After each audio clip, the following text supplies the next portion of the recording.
Hello there, it's Hannah. So frequently, my clients aren't happy with their partner. He makes them mad, he's selfish. Basically, he's the problem, or at least a big part of the problem in the relationship. It's so common to feel that way, and I totally get it. I used to feel like that too. But I found a trick, a big trick, that really shifted things for me. And to illustrate it, I'm going to tell you a little story. There have been two men in my life in the past few years, however many years. One of them is really hot-headed and full of himself. He's impatient and talks all the time, interrupts constantly, tends to use kind of a feisty, what I interpret as a kind of angry tone.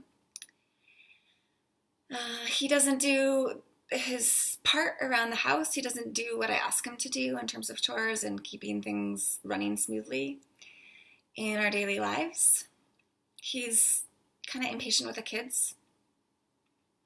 He doesn't show up for me. He's not very present in terms of like affection and showing his love. Anyway, this guy feels kind of like a problem to me. But I want to tell you about the other guy because he's more fun to talk about. This man is incredible at making me feel loved. He has these warm eyes and this amazing smile that light up his face when he sees me. He whispers, "I love you" in my ear, along with a lot of other sweet compliments that make me feel totally sexy and adored. And just really deep down loved. He is an amazing listener. He loves to hear me talking. He's so curious about my life and my inner experience. He's great with the kiddos. He's so fun and playful and such a loving dad. I feel so much trust in his ability to parent the kids well. He's amazing around the house. He keeps it so much tidier than I would on my own.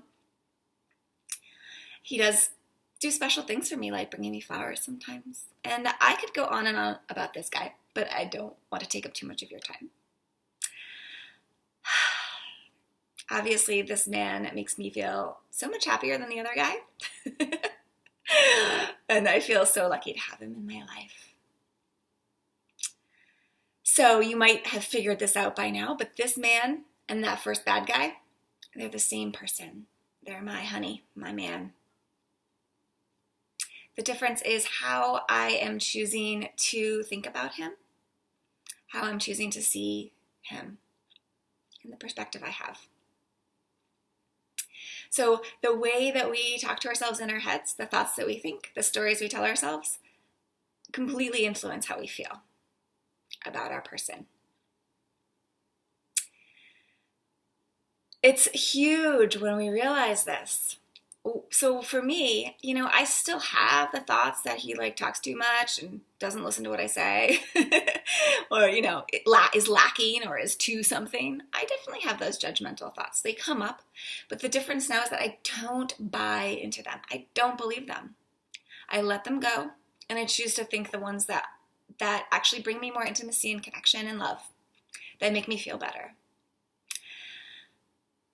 We can all do that. We all have that choice.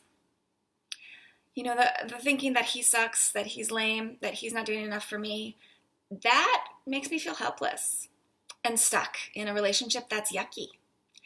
But when I shift my perspective and tell the story that he's wonderful, which I can find lots of evidence for, I feel better.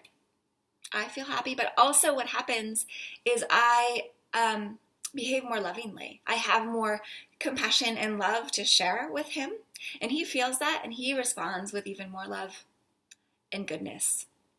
So it's a win-win. Really, it's helping him to feel better when I start to feel better about him. So my tip for you today is to write a story about that first person, that bad person. Tell yourself the story about who he is and what he does and how that plays out in your life. And then write a new story on a fresh piece of paper about the other guy, the good guy. See if you can tell that story about your partner for yourself and see how that shifts things inside of you, how that makes you feel. And then I want to hear about it. So comment on that over at the blog. Tell me how these two stories feel and what shifts that creates in you, and maybe even out in real life in your relationship. I want to hear about it, so comment over on the blog. And I look forward to hearing those stories and seeing you again soon.